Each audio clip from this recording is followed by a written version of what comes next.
Hello and welcome to the Hurling Show, brought to you by eFrontiers, the recruitment specialist.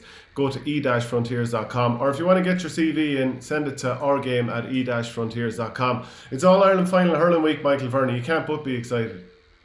2 weeks before Christmas, who would have thunk it? But it's great. It's great to have it, and the semi-finals in particular, the Waterford game, just really kind of brought back just how much the games mean to everybody and the euphoria around it. John Milan said that when Darragh Lyons' second goal went in, his young lad went flying into the Christmas tree with excitement, and I'd say that's probably the case all around the country.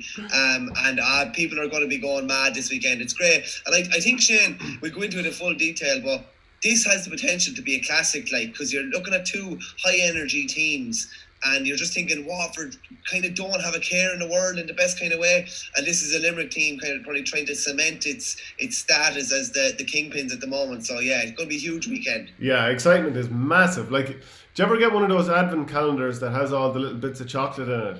This is you're going to, on the 13th, you'll have a bit of chocolate and an All-Ireland final to wash it down. It's great. And it's not just the senior men's hurling final. You've got the Joe McDonagh final this weekend, which will give you a place in the Liam McCarthy competition next year. And the Camogie final is on Saturday night as well, 7 o'clock at Croke Park. So it's a huge week for a number of families across the country, and people everywhere, I'm sure, are going to enjoy them. But we'll start off with the hurling final between Waterford and Limerick. And this is a case of trying to end the famine once more for Waterford. I'm sure they're sick of hearing about it. It probably does sicken them to hear about it at this stage, but you can't ignore that. The last one in All-Ireland final in 1959, and I was just looking up what else happened that week to give us a context of how long ago that was. So back then, the USSR, which is now Russia, their probe Luna 3 sent the first photos ever of the far side of the moon. So it was a fair while ago at this stage. And even on that season, they obviously had a great run. They won their 4 games. Galway had actually, I think they were applying to try and get into Junior All-Ireland, but they were actually invited into the Munster Hurling Championship. Galway were terrible at this stage, and Waterford beat them 7-11 to 8 points along the way. And Waterford scored 32 goals in the championship that season in 5 games, which is no bad going. 9 of them against the All-Ireland champions Tipperary, which, they don't do that often. It's generally the other way around. But anyway, we won't start on that. But there was, one of the brilliant facets of it is, and I know you saw it too, but in the All-Ireland drawn final that year against Kilkenny, before winning the replay, a man called John Cahill, the same name as the Limerick manager this year, ends up scoring 2 points in that game. And this is a year when everyone is talking about the All-Ireland semi-finalists in football. It's the same as 100 years ago. It's mad and all that kind of stuff. There's always little mad elements like that if you go looking for them.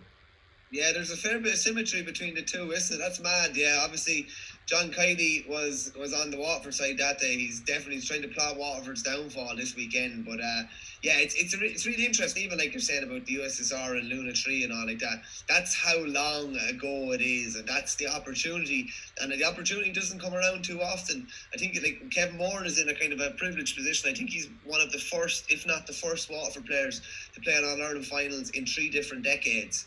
And what a way it would be for him to finish his career or come to the end of his career to actually get the All-Ireland medal.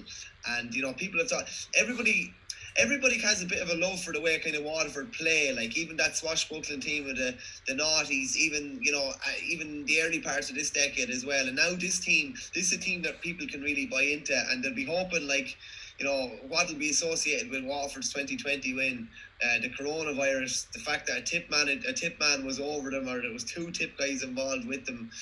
It'll just be interesting what we'll be looking back maybe if in 20 or 30 years time, if Waterford do get over the line, what will be the significant events of that year. And the fact that John Cahill was playing for Waterford in 59, and the fact that they hopefully from their point of view will be beating John Cahill on Sunday is a little bit of a symmetry to it. Yeah, I think this is going to be such a tight game. When Waterford last won that All-Ireland in 59, as I said, they beat Kilkenny after a replay. And again, just to give context in the time, that was Eddie Kerr's debut in that replay, the Kilkenny legend, who's obviously long since retired at this stage. He's an absolute icon in the county there. But you're talking about all the attempts of bridging famines, ending famines. Like Limerick, they obviously did it 45 years. Galway did it a couple of years ago. Wexford from 68 to 96. Clare, obviously, the curse of Biddy early, 81 years. Mayo looking to do it next year. And yet there isn't the hype. There can't be the hype because people aren't out on the streets as much. We won't have 80,000 people milling around on Jones's Road beforehand. Yeah, it's an interesting one, isn't it? Like, I know the sports psychologist Kay Kirby put out a tweet a couple of weeks ago. I'll just read it, actually. I have it here.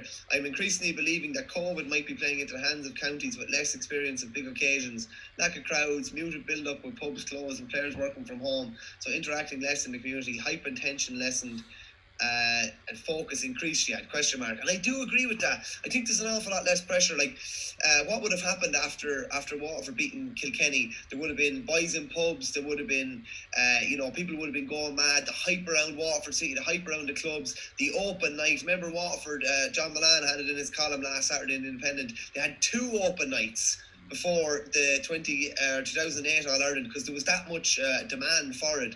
The press nights are a different gig now. Like, it's all mostly over Zoom, and it's just different. There's no backslaps. There's no lads won't be going around getting complacent like that. There's none of that in it. On the day of the match, you're not going up in the bus.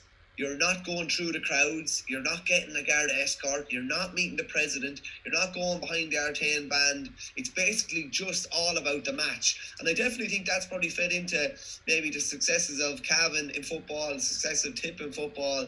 I put it this way, Shane, looking at the semi-final between Waterford and Kilkenny, like, if there was a crowd at that game, and Jack Fagan hit those couple of wides early, and TJ gets the goal, all of a sudden there's this noise in Croke Park, and the Waterford boys are thinking, oh, this is the same kind of story, possibly thinking, or it could creep into your psyche, same story again, oh, Kilkenny have their dander up or whatever.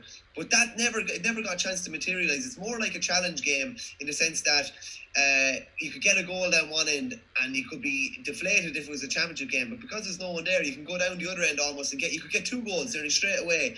I think the significance, like, I put it this way, there's been less like game-changing moments or game-turning moments where the momentum changed in games, because I just think, like, even a mistake or something like that, it's just literally like it's happened down in training. It's like, okay, mistake happened, there's not 82,000 people on my back as a result of it or anything like that, and I can just kind of go again. So I definitely think it helps, particularly counties that aren't maybe that used to success. Yeah, I'm inclined to agree with you there. And like that whole mentality of a training match where you might be marking someone and they say, what's the score? Is there much in it? And you're like, I don't really know. Or a challenge match, you're like, I'm not sure. I think you're up by a few points, but I'm not sure. So I actually agree with you. I don't think it weighs as heavily as it might have done in other games, and maybe that'll play some sort of a part on Sunday in the All-Ireland final.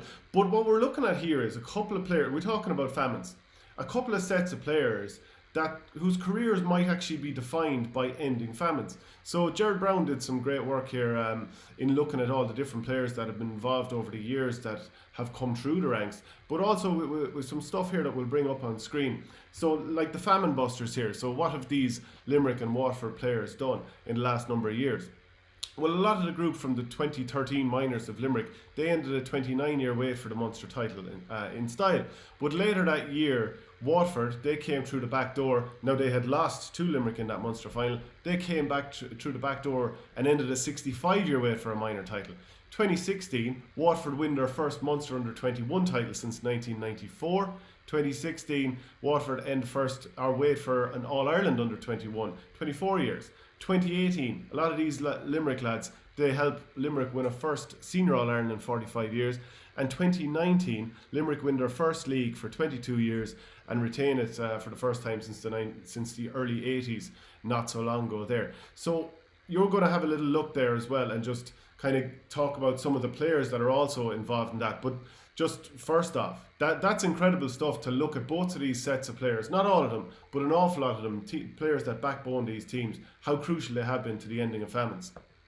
I think when you put it down in words like that, and you just see when Tom Morrissey said after they beat Kilkenny in the 2018 quarter final that they wanted to make their own history, I think it's pretty obvious that they are making their own history. And like tradition can count for a lot, but when you're used to breaking the mold. You broke the mold the whole way through, be it minor, 21, and all of it. You come through to senior and you can break the mold there then. Like, they're obviously kind of a pretty special bunch. And you can say the same about Waterford, obviously. Like 2013 All-Ireland champions at minor, 16 they were under 21 champions. Like, will they lack belief going into an All-Ireland senior final 4 years later, having won underage titles going up? No, they definitely won't.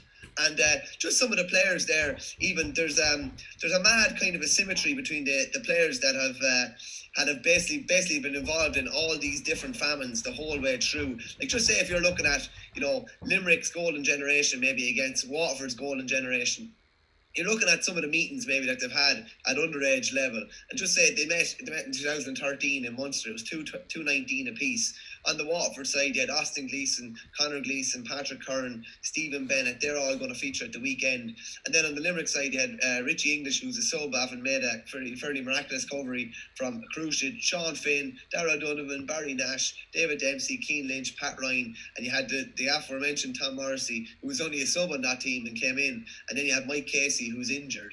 Then, when they met in 2014, another drawn minor game, you still had Sean Finn, you had Paddy O'Loughlin into the mix, Seamus Flanagan, Barry Nash, Keane Lynch, Tom Morrissey was the starter that year, and Peter Casey. Then on the Waterford side, Conor Prunty, who's trying to basically emulate Frankie Walsh and become the first Waterford man to lift Liam McCarthy. You had Darragh Lyons, Conor Gleeson and Patrick Curran. There's just from the minor games, you would definitely say that there's probably been a greater consistency and a greater cohort of Limerick lads. Probably the guts of 7 or 8 lads from those minor teams. Maybe only 3 or 4 from the Waterford sides. But they have some absolute classics, and you can go into them in a bit more detail. They had some absolute classic underage games, like some games for the ages, and I think that's why, when you're researching the game and you're looking towards Sunday, you think this could be another potential classic. Yeah, it's hard to look away from that. But the fact that that a lot of these players, or a certain amount of these players, drew 2 Leinster or Munster finals in a row, 2013 and 14. They had 4 games over the course of 2 years. It shows how close they are. And the fact that they've picked up that much silverware, there's no reason that there should be any inferiority or superiority complex going into this game. And 2 of the players that were central to a lot of what these teams have done at underage level are Austin Gleeson and Keane Lynch. So a couple of years ago, when Galway played Waterford in that final and you were looking to see who could end that particular famine, it was all about Austin Gleeson up against Joe Canning. Isn't that the way people talked about it? Whereas now, it's actually, you'd nearly think it would be more about Aussie versus Keane Lynch, because these are 2 players who came from minor ranks up to senior ranks after being much vaunted and actually did deliver. And that's so rare these days now because of the gap between going from an underage player, and now it's even down at under 17, just up to that level straight away. But they both had unbelievable debuts and they've really delivered. And yet, because both teams are very good and there's a nice spread, it's not really about them as much as it might have been. No, it definitely isn't. And I think from both counties' point of view, I think, if you look at, when we're talking about Kilkenny, who do we focus on? We probably focus on TJ Reid the whole time. And that's great in the respect that, he's one of the best hurlers that has probably ever played the game and one of the best hurlers that's out there now. But maybe the team itself isn't, consistent enough, or there aren't enough kind of big names out there. When you look at Austin Gleeson, yeah, he's a massive name, can do great things, but you also have Stephen Bennett, Jack Fagan, Jamie Byrne, Ty Borka. There's a big cohort of lads with them. When you look at Keane Lynch, in any other Limerick team, Keane Lynch would have been, the focal point. Everything would have been going through him. And I'm not saying everything doesn't go, a lot of things don't go through him now, but because he has Tom Morrissey to one side of him, or Gerard Hegarty, or William McDonagh when he's midfield, and Aaron Gillane inside, there's less focus on maybe just the marquee men. But these 2 guys, there's no doubting that these are marquee players. They're marquee players within marquee teams now, which is important. And that's why Limerick are dominating. They're not dominating because Keane Lynch is an outstanding player in a good side.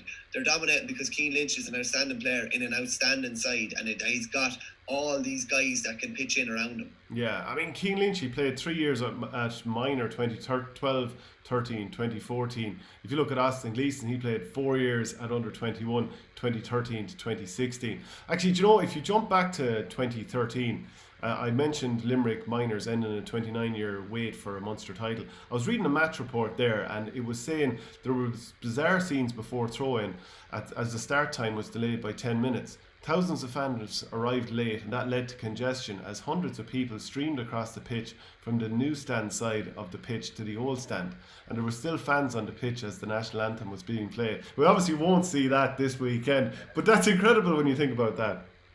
Yeah, it's absolutely nuts. Yeah, it just kind of shows you how different times are now. Like the fact that there won't be basically anyone in there, only the subs and the extended panel. Yeah, times have changed a good bit since 2013. Yeah, and the other thing then is both of them, as I said, jumping onto the senior stage and becoming more or less instant stars, because that goal that Austin Gleeson scored against Cork in 2014 where he soloed, and I think if you do a still image at some stage, there's maybe six defenders chasing him, and there's actually no Waterford player even within the picture, and he goes through and off the stick into the top corner as only Aussie can. And then contrast that or compare that with Cian Lynch, his debut against Clare, I think it was in 2015. And he's I think he wins man of the match that day, and Aussie had been nominated for man of the match in his game.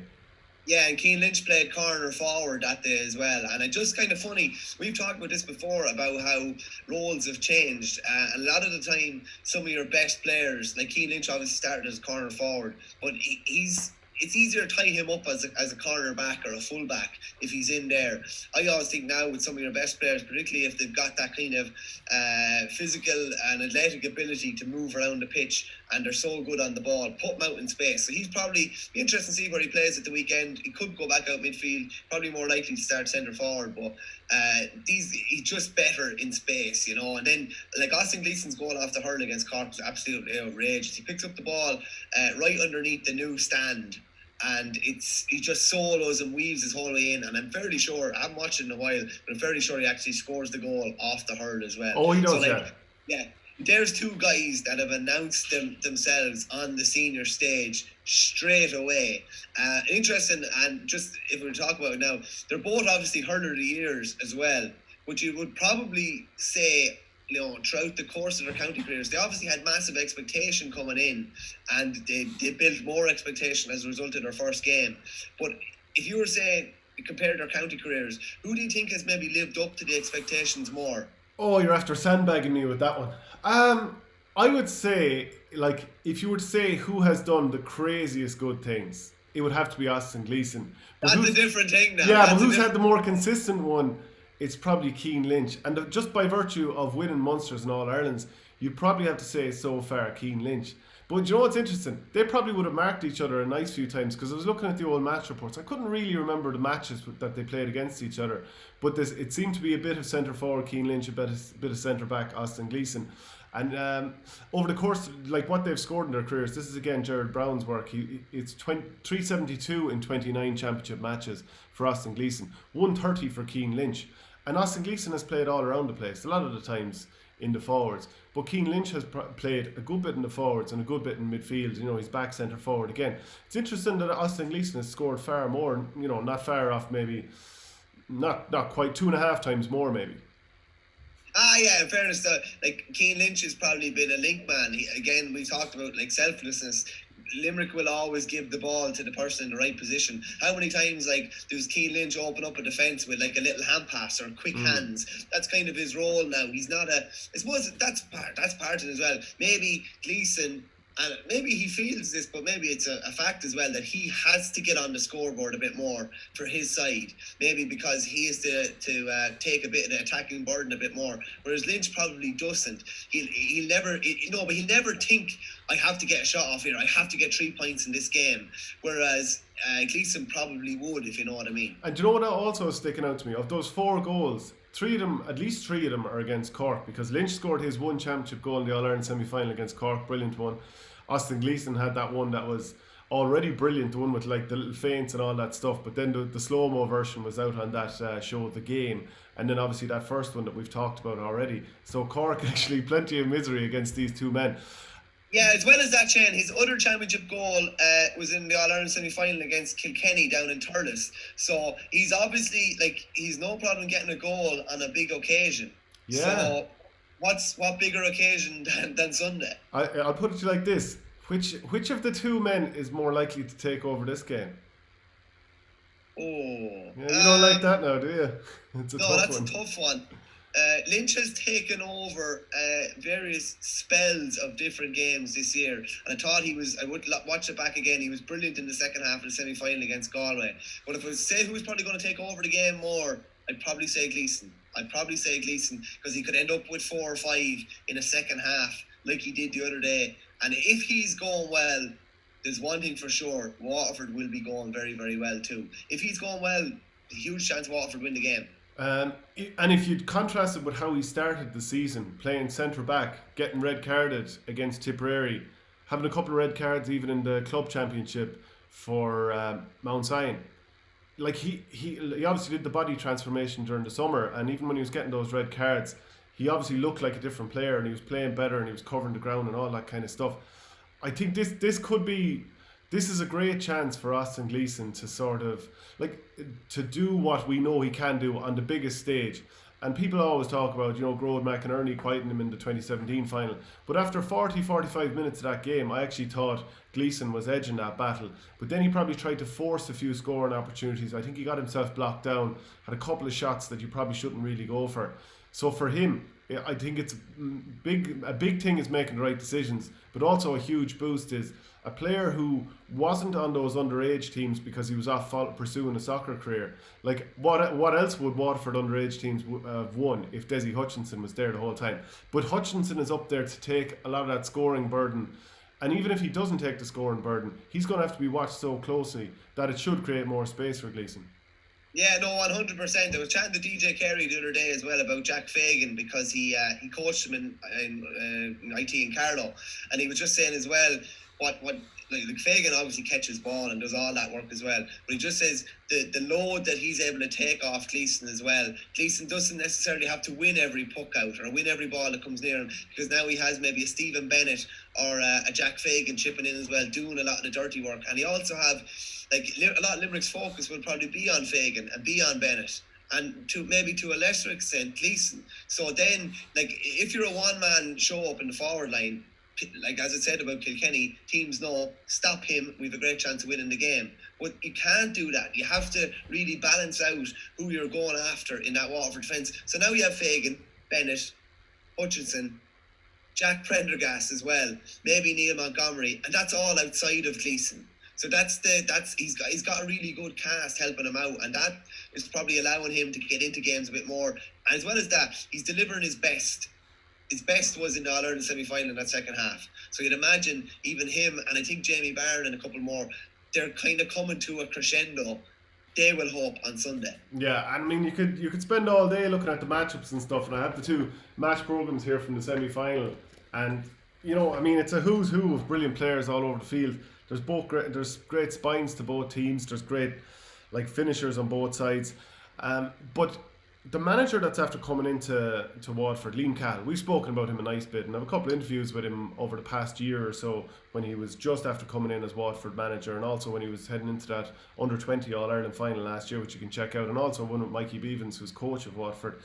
But what a job he's doing in his first year. It took John Kiely until his second year to actually get the team playing right. I thought they were terrible in their first year under Kiely, especially that qualifier against Kilkenny down in Nolan Park, which I've talked about a few times. But for Cahill to do this in his first season, and when you then consider the history that he's possibly about to create if they win, can you talk about that? Because what he's on the verge of doing is incredible. It's crazy, yeah. So he was obviously Tip minor manager when they were beaten in 2015 in the final, and there was obviously a bit of controversy over dual players or whatever. I don't think there was any. If there was very few, if any, dual players the year after. So he wins a minor in 16 with Tip. He comes in 18, turns around a 13-point beating in the Munster final against Cork to win the last under-21 title. Then he wins the first under-20 title with a Tipperary side that nearly blitzed everyone, scored 8 goals against Wexford in the semi-final. Then he's stepping up to a senior county job in a county that were probably ranked 8 or 9 of the 10 counties, the 10 Liam McCarthy counties, and he's turned them into All-Ireland contenders. We had them at number 2 in our power rankings. So if you look at basic math, he's going to go to try and win minor, under 20 and under 21 and senior All-Irelands within the space of 5 years. It's absolutely phenomenal, and especially when you take into account where he brought Waterford from. Like, this is a Waterford side, and I'm sure we'll go into the championship meetings recently in a minute. This is a Waterford side that scored 10 points against Limerick in a Munster round-robin game last year on home soil.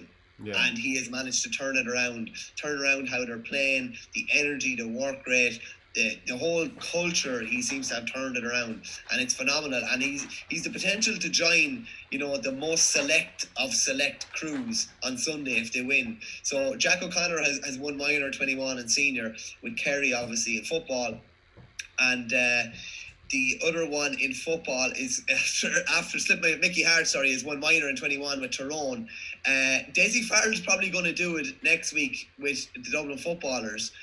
So you have a chance of managers in successive weeks to complete the third leg of an unbelievable hat-trick. Like, if you look at it, like, obviously Brian Cody has only managed the Kilkenny seniors, so he's never managed to do it. John Cahill has managed the Limerick 21s and the Limerick seniors, so he's already done it. But there's, this is the smallest handful. Cyril Farrell has done it with Galway, and to the best of my knowledge, and if any viewers can contradict me, I'd gladly take it, but to the best of my knowledge, he's the only other hurling manager that has managed minor, 21 and senior All-Ireland successes now. So Cahill will be joining the most selective crews. Yeah, it is quite incredible stuff, especially in your first season. Like, there's a lot of players that, I know there was injuries and suspensions and a lot of different things in the last 2 years with Waterford that contributed to them having a couple of winless seasons. But you can't ignore the fact that lads that were not playing well for a couple of years are all of a sudden just playing out of their skin. And, we've done a couple of different videos, and I did a piece with Sean Flynn, the hurling analyst, and you can look that up, even about the Puckouts this week. But even the way they're doing that hard running up the centre, this is two aggressive teams that run straight up the centre at you, pop the ball around, try to deliver, counter-attack well, do their Puckout strategies front and back well, and I'll talk about that more in a minute. But you can't ignore the fact that Tadhg de Burke has gone back into Hurler of the Year territory. Jamie Barron is... I still think there's a little bit more in him, but he's in the Hurler of the Year territory again. Austin Gleeson, he's on the cusp of it. It's almost like he's right there at the edge of it clicking. And he could, there's always a chance that Limerick will shut him down, whether it's collectively or if they actually man-mark him. I don't think they will. But he could have a day where he scores 1-3 or 1-4 or something like that. It's right on the cusp of a team looking like a beaten docket to be in the winning ticket. Yeah, no, it's a fact. It's unbelievable. And if you take it, the only other time Munster teams have played, Munster finalists have played in the All-Ireland final, gone on to repeat that kind of Munster game, the All-Ireland final, was 97. Liam Cahill scored a goal that day against Clare. So when Tip went down to Clare. So he has that experience of maybe not being able to turn it around as a player, but he also has the experience of being able to turn it around as a manager with the Tip 21s as well. It's obviously the first time these two are going to meet in an All-Ireland final.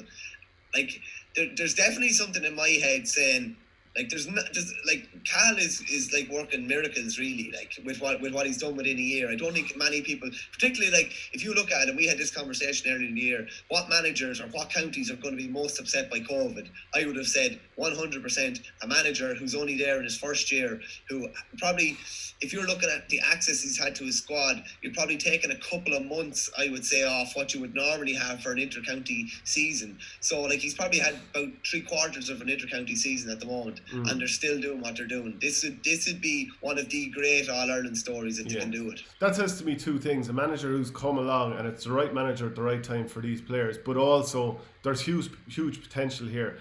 And when you consider the sort of the paths that both of these have had underage and how they're fairly closely aligned and all the history that they've made and all that kind of stuff in terms of ending famines, it should be no surprise that Waterford have finally gotten themselves back here and probably right now in their prime. But we've talked a lot about Liam Cahill and Waterford, let's talk about John Cahill, because John Fogarty of the Examiner put up a tweet about how he's searching for the perfect 10 this season. 10 wins from 10 games, league and championship. Yeah, it's unreal. They went through obviously the league unbeaten, and they've not even with a draw. They won obviously the league title in there, which doubled up as a Munster quarter final. and they're unbeaten throughout the championship now as well. And just going back through it, and I know John had it in his piece in the Examiner. Like Brian Cody never managed an unbeaten, a winning season, shall we say, where they didn't draw with someone or maybe lose to someone in the league. I think they're looking at the way the lads were chatting on Twitter. I know Stephen Gleeson responded to him and said like they were going back all the way to the 60s, Tipperary in the early 60s for the first time maybe. This could be the first time since then that it was a winning season the whole way through. And like you have two managers with there's big records on the line kind of for both of them too. Yeah, absolutely. Now, we'll start jumping into some of the pros and cons and the matchups and all that kind of stuff. But Aaron Gillane, such a class player. And, like, if you go through the spine of this Limerick team, which is, so impressive, like Dan Morrissey has come in and to some degree they haven't missed a beat, missing out on Mike Casey. Declan Hannon, like sets the tone in the half back line along with two brilliant players either side of him, Dermot Burns and Kyle Hayes. Midfield, which is buttressed by Will O'Donoghue's power, and then Keane Lynch centre forward, and maybe Seamus Flanagan and Aaron Gillane. I mean, like, they have quality everywhere, and that's before you mention even Groat Hegarty, Tom Morrissey, Sean Finn, when you talk about Nicky Quaid in the goals. So there's brilliance everywhere, but how much of it comes apart if Aaron Gillane isn't right?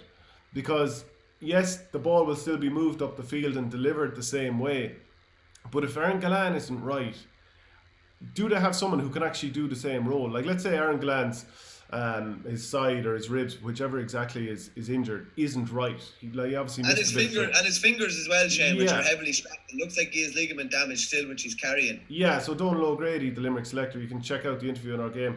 Like, I was talking about the big heavy bandage that's on his finger there, and you know yourself, when you hit the ball and you've got a big bandage on your finger, if you can't, fine, like it's kind of that like soft, squidgy bandage that you can put around, which is quite malleable and you can move your finger. But if there's pain when you're striking, it does affect you, and you sort of try to sort of maneuver your hand a different way to sort of strike it without pain.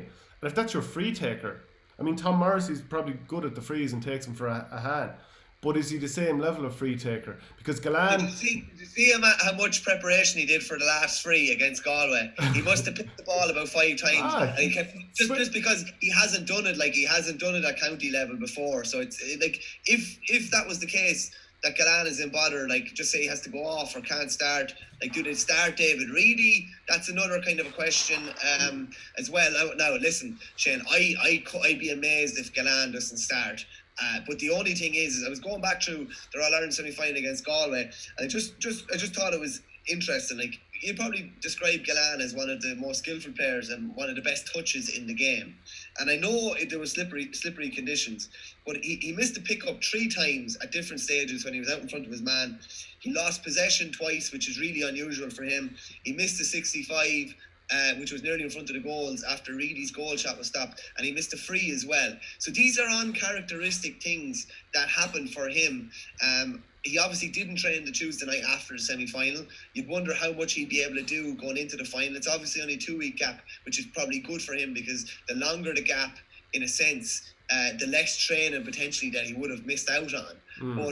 But these are small little things. Like, if he misses it, if 3 or 4 balls go in between him, we'll say, and Shane McNulty, and Gillane misses 2 of them and McNulty comes out with the other one, because Gillane is in a bit of trouble with his finger or something, that's it's a difference in a score, maybe this end and a score at the far end. So, like, it shouldn't be underplayed, the effects that it could have on Limerick. Yeah, or it could be Prunty on him. But like some of the ball, like, I agree with you. I did notice that he spilled ball that's not the Aaron Gillane we're used to, and maybe it'll come right. I mean, sometimes a finger can come right in a short enough space of time, or if you inject it with the right stuff, maybe it'll be alright, But it's not quite the Aaron Gillane that we saw against Tipperary at the start of the season. And if he has a big game, you have to favour Limerick here. But you can't ignore that sort of missing those chances or not turning and knocking over a point that he normally would. Kind of allowed Galway back into the game. Galway were misfiring. It was hard to understand how was this game level in injury time. And when I watched back the game a second time, I was like, Galway could have won this thing. Even though I did a piece afterwards talking about a 3-point hammering. I mean, when you talk about the chances created, it was 48 to 37. Depending on how you do the stats, you might look at it slightly differently. But they had enough chances to win by 7 or 8 points and didn't. So do we look at the brilliance of Limerick and what they can do, or do we say, ooh, it's not quite meshing perfectly? No, it's probably not quite meshing perfectly. There's also a sense that I think we expect perfection every time they play, because if you look at that second half against Clare, they were brilliant. They were brilliant against Tipperary the whole way through. They probably haven't got to those heights since. Maybe they're judged quite harshly on because we know what they can do. But just going back to that Galway game, there was a lot of really, really uncharacteristic things happening in that game. I went back through it here. Like, me and you have great time for Will O'Donoghue. Will O'Donoghue missed 4 obvious pickups in that game. He lost possession 4 times in that game. Like, that's kind of unheard of. Graham Mulcahy, we're talking about room for improvement. Graham Mulcahy missed 3 pickups. One of them was for the goal. They would have been a goal if he picked up the ball from that Éanna Murphy short Puckout. He missed the touch in the 39th minute, just the start of the second half, and Kylie took him off straight away. These are uncharacteristic things that have happened. Even the subs came on. David Reedy had a goal chance. It was saved. He had 2 wides, lost possession twice. That's just you don't expect those things. That means there's 2 ways of looking at it.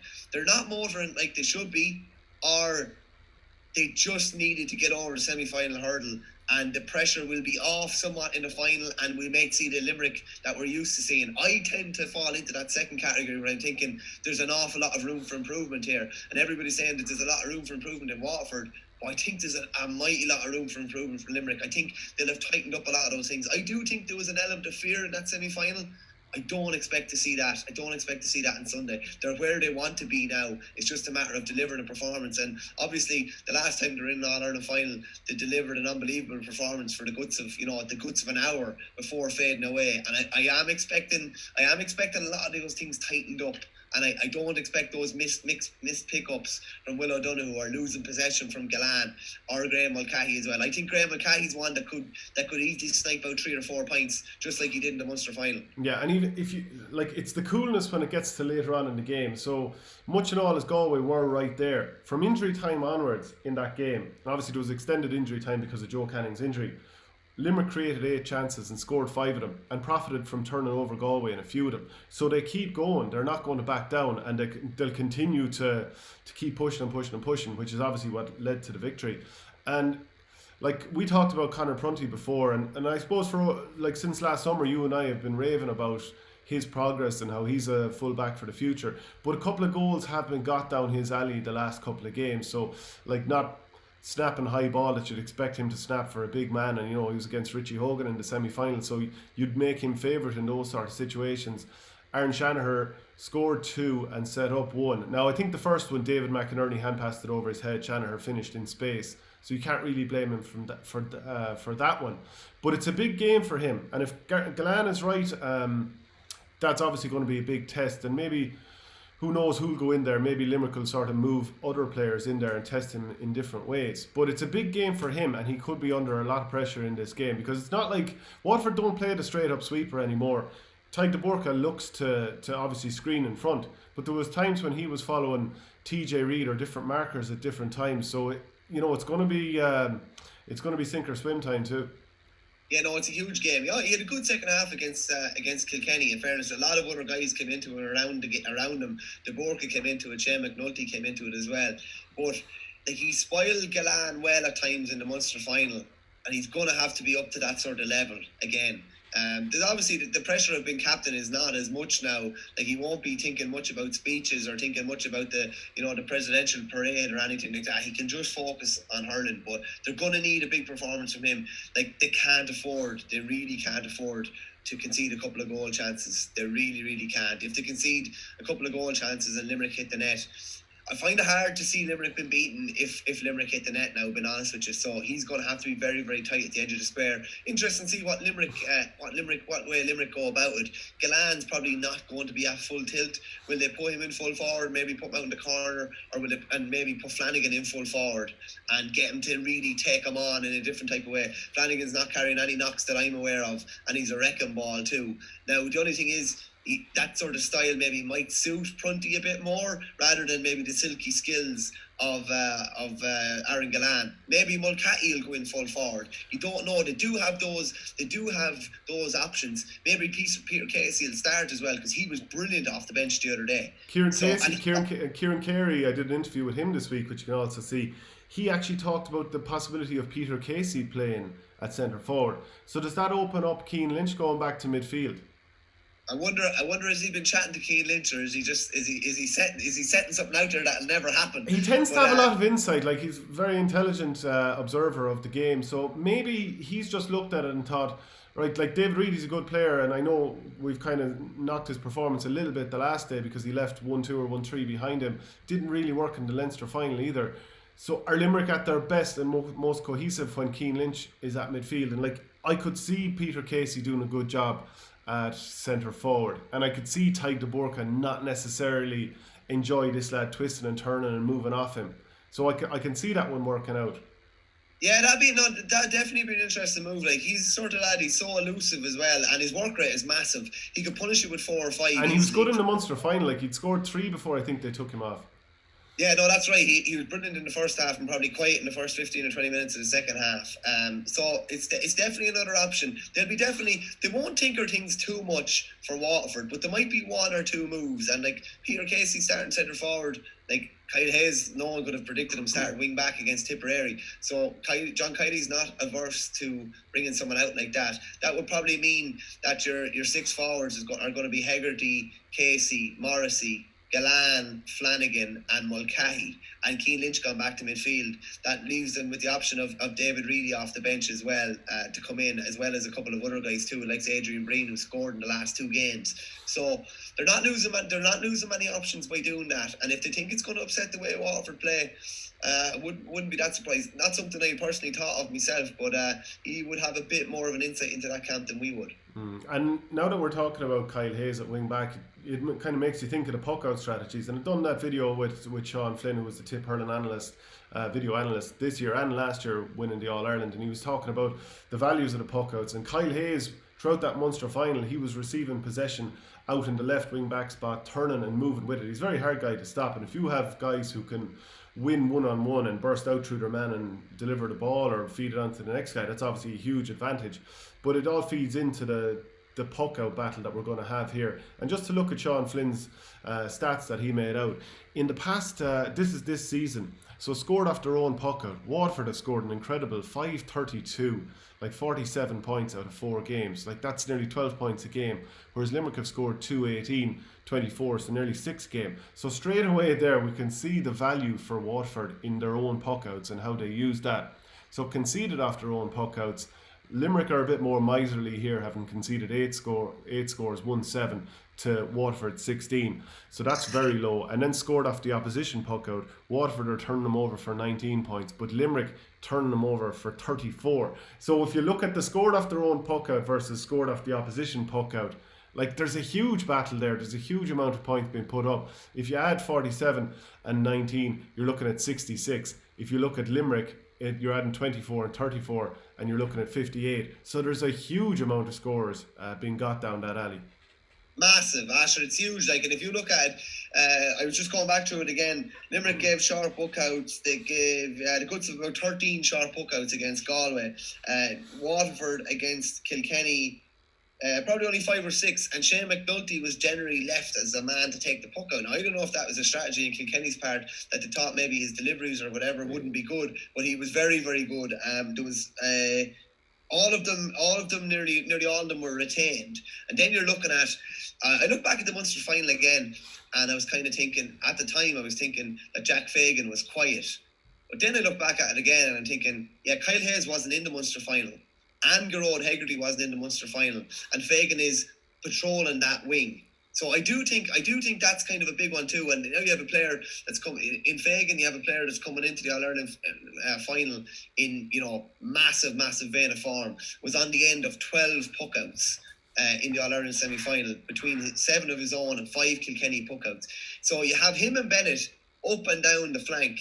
You have Bennett underneath. I know he got caught out by TJ Reid for 1 puckout, but you have them under the Waterford puckouts. and you'll have them under the Limerick puckouts at the weekend as well. And that's the modern day wing forward. That's what they do. So like, would it be that surprised if it was, you know, Jack Fagan contesting a puckout with Gerard Hegarty? No, I wouldn't be in any way surprised. And Callum Lyons would be in the mix there as well. So how they get on between Bennett and Fagan, like, remember I said it to you the other day, like how many puckouts were under Fagan on the Hogan stand in front of his manager? Like everything was down that side. And I do expect that to be pretty congested again. He's obviously the best aerial target that they have. There'll be a sense of trying to keep Kyle Hayes out of the game, and maybe was what the Munster final was more concerned with. But I do think they'll be far more concerned with getting him in the game. I don't think he'll be trying to stop Kyle Hayes as much as he was in the Munster final. And obviously he was the creator of 2 goals as well off those puckouts. One for Bennett and one for Darragh Lyons. So it's going to be hugely intriguing. Plus as well with Fagan, he'll be able to stay with Hayes when Hayes goes on these marauding runs. David Burke just wasn't able to stay with him. Hayes is massive pace. So your 2 wing forwards, and Jack Prendergast comes into that mix as well. Your 2 wing forwards have to be so mobile. As well as that, Waterford were doing a lot of the bunch and break tactic against Kilkenny. There is not a hope of the Limerick halfbacks following them into the middle. No way will they follow them into the middle.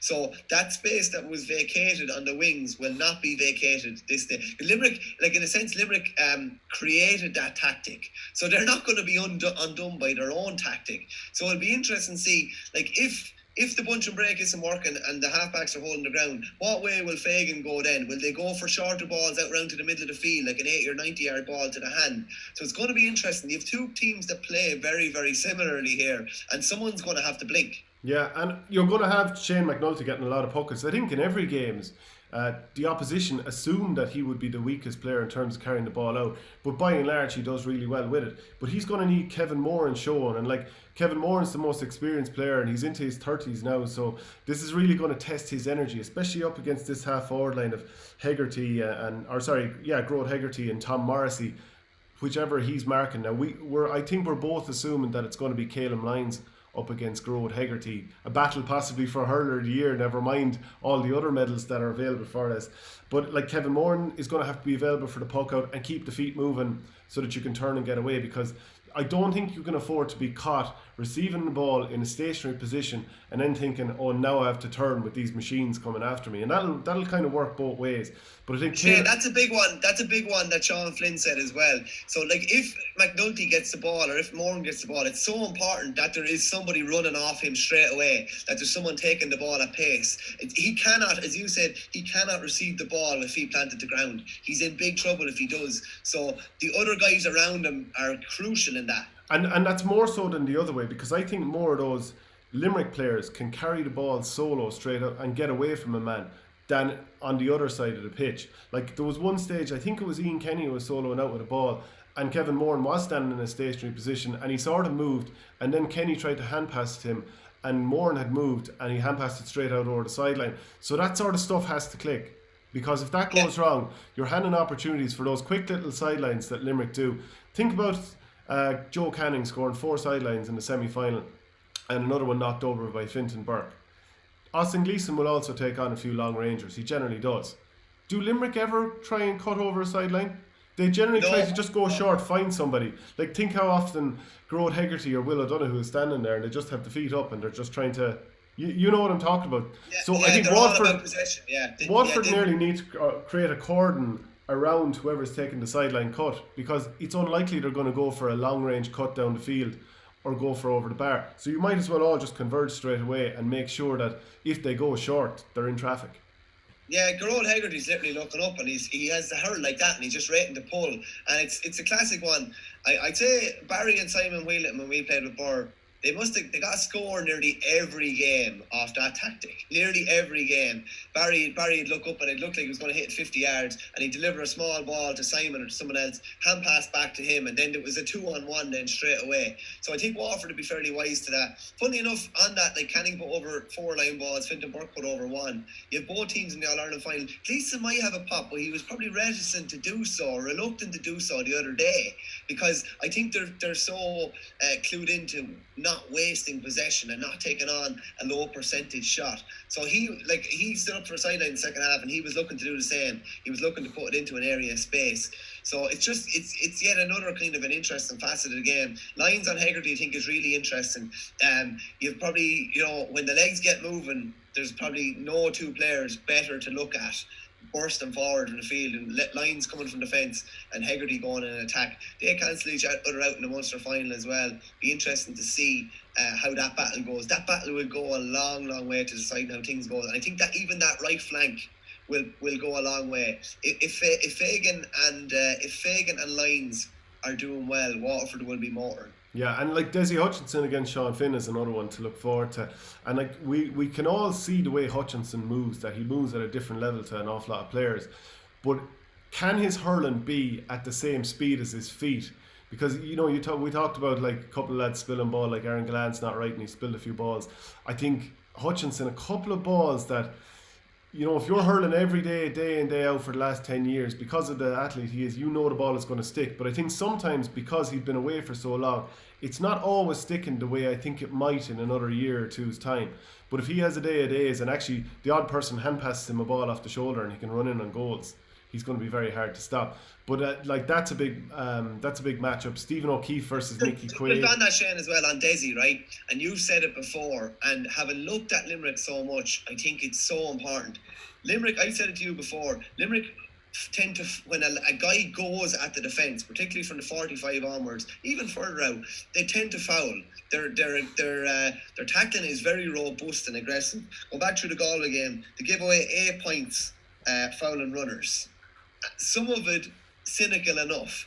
Kyle Hayes, I think it was Joe Cooney, broke the line and was just going to bear in on the 21 near the end of the game. No problem, arm around them. They don't want to let lads go at them. So I think Desi has looped around a lot. If Desi's able to get the ball in decent positions and take Sean Finn on and put him on the back foot, we know he had that little flick in the Munster final, put the ball over the bar. We could see bits of that as well. But if he varies his game and if he can run at Finn, get the ball in those sort of positions where he can run at him, there's definitely an awful lot of joy. Kilkenny made hay in the first 20 minutes of the All-Ireland semi-final last year against Limerick with fouls, with simple fouls. Waterford made hay in the third quarter, and I think that be a tactic that they look at doing from the very, very start. Yeah, it has to be manic aggression, and you need players who are safe on the ball throughout. Like Jake Dillon had a tough start to the last game and was taken off early enough. I wonder, will Neil Montgomery start? I wonder, will they look at Darrell Lyons, who's come in and made a big impact to start the game? Will they change things around, or will Liam Cahill feel like, I've liked those guys' impact from the bench? I think Montgomery could start this game, but we'll see. John Kiley has never lost to Waterford as well, by the way, and he'll want to keep that record up for the most obvious of reasons. But it's coming down to it. What way is this game going to go? It's going to be really, really interesting.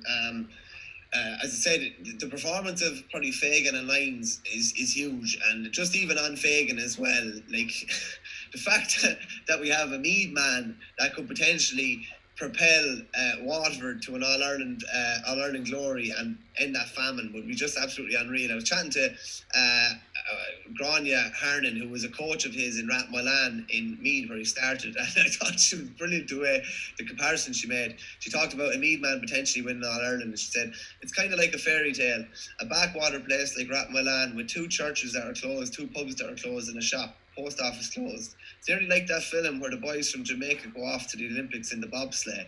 It's in that vein. It wouldn't normally be doable, but he's doing it, and I just thought that was an interesting take on it. Peter Hearn from De La Salle also compared Fagan to like someone like Cafu. He said he's up and down the field almost like a Brazilian fullback. Cafu is of course famously known as the lungs of Brazil. So like Fagan, I'd love to get Fagan's GPS stats from the All-Ireland semi-final because they were absolutely outstanding. Just on the Dillon or Montgomery thing, I think is interesting, because if you don't start Dillon, are you losing an option to come in then? In the sense that he usually empties himself when a game is really tight. He gives an hour. Like, is he going to come in? Is he going to come in and get maybe a couple of scores that Neil Montgomery could get? I'm not so sure. I think Darrell Lyons will definitely be kept in reserve. I still wouldn't be that surprised if they start Dillon. I wouldn't be that surprised. What would be the worst case scenario for Cahill? Start Montgomery and he's quiet and he comes off after 50 minutes. and then you're probably losing both Dylan and him. So that's kind of an awkward one there as well. Just funny enough on their rivalry as well. They've played very little at senior level. Like, at their last 5 clashes, they met in 2009, Waterford beat Limerick. They met in 2011, Waterford beat Limerick again by a point in the semi-final. And then it's basically from, Limerick's All-Ireland winning year. They've met 3 times since. Limerick have won all of them. They won in 2018, 226 to 116. Hammered them last year, 224 to 10 points. And then there was that tight Munster final. I think Waterford should realise from the Munster final and from the All-Ireland semi-final, I don't think Waterford can beat Limerick in a shootout, a point shootout. I don't think they can. And they didn't try to in the Munster final, which is why it was 25 to 21. Now, maybe that's both teams shutting each other down, but Waterford had averaged 29 points up until the semi-final per game, and then they got 220, I have it here somewhere, they got 227 then against Kilkenny. They are a high-scoring team, but to put that up against Limerick probably isn't quite as likely. No, but I think they're going to need to hit the net chain once or twice to win the game. I genuinely do. Now, they had some goal chances in the Munster final, but probably just forced the issue a small bit. A Stephen Bennett hand pass tried to go over the top. They just maybe need to be a bit more clinical. Even looking back at the All-Ireland semi-final, the Galway and Limerick game, Joseph Cooney got on the ball about 6 seconds into the start of the second half, and it was actually a goal chance, but he didn't realise it, and he was probably playing poorly, and he took the point. That chance will arise for Waterford 2 or 3 times, and I think Waterford will go for the throat. If they get a goal or two, I think they have a great chance of winning it. What way do you see it going in the heel of the hunt? Heel of the hunt, I think it's going to be tight. I don't think any team will be flopping on the day, and I think it'll be really physical. And I look at this Limerick team, and I do think that they're not quite playing at their optimum. I think like Aaron Gillane isn't 100% right. There's a few of the forwards, like some of them are playing brilliant, like Hegarty and Morrissey, so good, especially the first half, the last day. Like Diarmuid Burns is playing brilliantly, so is Kyle Hayes. But you can't ignore the fact that they've had to shuffle the pack a little bit because of the injuries to Mike Casey, and of course Richie English is back, but they obviously, it'd be difficult to throw a guy in for his, at this stage when everyone else has done so much training and he was out with a cruciate. So everyone understands that one. But to take Kyle Hayes out of centre forward, where he's been man of the match in an All-Ireland final, and put him wing back, so that you can put Dan Morrissey full back, and he's done well there, but is he a full back? I mean, it's only when you're under pressure that you truly find that out. And Galway played within 100 metres of the field. They never actually, Galway might as well have had nobody inside the 21 because the ball never went up there. So Dan Morrissey caught a ball or two, but was he ever really under pressure? Plus he had Barry Nash, who's a native forward, and scored that Hawkeye point in 2013, by the way, for the minors. Are you saying there's chinks that we may not have seen yet? Well, I think we've kind of talked about him a little bit after the last game, and a little while. You can't ignore the fact that maybe at centre forward, taking Cian Lynch out of midfield, and you talked about some of the missed balls around midfield the last day, and putting him up centre forward where his back's to goal more often than it is him facing goal, where he's at his best, either running through and scoring or spraying ball and collecting the ball from his own 65. They're not quite as cohesive, which is why Kieran Kerry talking about Peter Casey moving centre forward, which to my mind means Lynch moving midfield more so than anything. That's a big change. So I think if Lynch moves back to midfield, I think that's a big thing. But Dan Morrissey is out of position. Barry Nash is out of position. Kyle Hayes, yeah, he was an underage centre back, but maybe he's kind of been playing with forwards instincts for a couple of years. So maybe there's something to be got there. But the flip side is these lads, if they catch fire and they're on the front foot and they're winning more than 50-50 balls, Diarmuid Burns is going to be on the front foot spraying ball. Kyle Hayes is going to be running at you, and Jack Fagan might have a horror of a day trying to chase after him or Burns.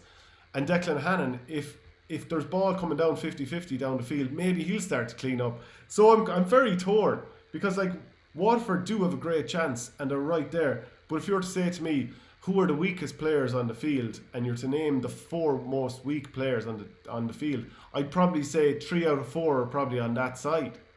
So that's why I wonder, in such a tight game, I often say, who are the 3 best players on the field, and sort of pick and say, whoever has more of them, I'll go with that team. But it's very close, because, Jamie Barron, Tadhg de Burke, Austin Gleeson, Cian Lynch, Groat Hegarty, Aaron Gillane, etc. It's really close in a lot of ways. So I think there's weaknesses on both sides for different reasons. I was saying Waterford and I was thinking Waterford, but I think I have to go back to Limerick because gut instinct, I think slightly Limerick. I think the full back line that you mentioned there, I do think Waterford will try and go after them more than they did in the Munster final. The only problem is if you do that, and that's either playing two or it's unlikely to play three inside, but they might play two inside and maybe someone out around the 45 and then a centre forward more deep line. You are then taking the kind of Brazil or Barcelona approach where we'll score a lot, but potentially we could concede a lot as well, and that's worrying. I think the two full back lines are definitely a cause for debate. Like nobody probably would have said, I don't think Shane Fives is going to come back into the team. I think they'll go with the team that played against Kilkenny. So like Shane McNulty, Conor Prunty, and Ian Kenny would be a relatively inexperienced full back line. Now, they're all playing well. And then you have Barry Nash at cornerback and Morrissey at fullback. So I do think both teams will try and go after the full forward line. One thing, and I hope this doesn't come to roost, but would I be that surprised if someone got sent off in the All-Ireland final? No, I probably wouldn't be. If you look at Gerard Hegarty, I think Gerard Hegarty's a marked man and he needs to be careful. And he fouls a lot. Went back through how many fouls he had the other day. He had 4 fouls and he could easily end up with a yellow and then 2 yellows. Aussie Gleeson obviously kind of got away with that hit on Harnedy in the Munster semi-final as well. They're probably the 2 most high profile, and I don't need to say, like, if you're saying the most likely to be sent off in the All-Ireland final, I would say it's probably the 2 of them for a stroke. So I do think both of them need to be careful. As regards how the game will go, I think it'll be a really, really high scoring game. I think Waterford really? After all our talk of it, it'll probably be tight. No. I think it'll be high scoring. I do. Like, what's high scoring now? Like 124, 125 is high scoring enough. I do think Waterford will get a goal. I think they have a great chance to get 2. I don't see them breaching the Limerick defence twice, but I do think they will get in once. I think Limerick will win, but I think they'll win hanging on. I think it's a 1-score game, and I think we're in for a potential classic. I genuinely do. I just think it's building up to that. Yeah. Look, we've both gone for Limerick, but I think we've both kind of gone with sort of it's not like we're 100%. I think we're both thinking there's a fair chance this could go either way. And it's just Limerick down the stretch. It's like the Dubs down the stretch. You have the fate with them down the stretch. Yeah, you've got like Pat Ryan and etc. coming off the bench as well. That might be the difference when it comes down to it. But it's going to be brilliant and we can't wait. But the game before that, the Joe McDonagh Cup final, Antrim and Kerry. By the way, both teams have been informed that they'll have to leave the stadium after the presentation, so they won't be allowed to stay around and watch the game, which probably not that unexpected now. Antrim versus Kerry though. Antrim have been in rude form this year because they won the Division 2A title. And they've gone through the Joe McDonagh round-robin system of the 4 games, winning 3 and drawing 1, and they're unbeaten. And their score difference is plus 43. Like, over 4 games where you've drawn 1 to be plus 43, that means you're regularly hammering teams by almost 14 points, or just over 14 points, I think. Whereas Kerry are coming through 3 wins, 1 loss, plus 16. That's nice and healthy. But these teams have built up a bit of rivalry. They played in the... Like, if you consider the round 1 of Joe McDonagh last year, which is obviously a year and a half ago realistically at this stage, Antrim beat Kerry out the gate 3-19-14. They played in that Division 2A final that I've mentioned. It took a late goal for Antrim to win it, 223-220, and then they played recently 318-214. So it started to get tighter, and quickly it started to get tighter. Yeah, well, that league final, Antrim won it obviously, but it was a late goal to win it. It was a draw match when they got that goal. I think what Antrim have done though throughout the McDonagh has been really impressive because they won that league title, then had a bit of a COVID scare. We're missing a couple of players for their first game. We're missing a couple of players against Carlow as well. Managed to get a draw against Carlow. Managed to beat Westmeath fairly convincingly. We said it before, they're no longer relying on Neil McManus. They've got loads of other lads pitching in up front, and they have big Donal Nugent coming in off the bench when they need kind of a big kind of focal point at the edge of the square. So like I would still say Antrim are like a step ahead of Kerry, and probably better prepared to go into the Leinster Championship next year.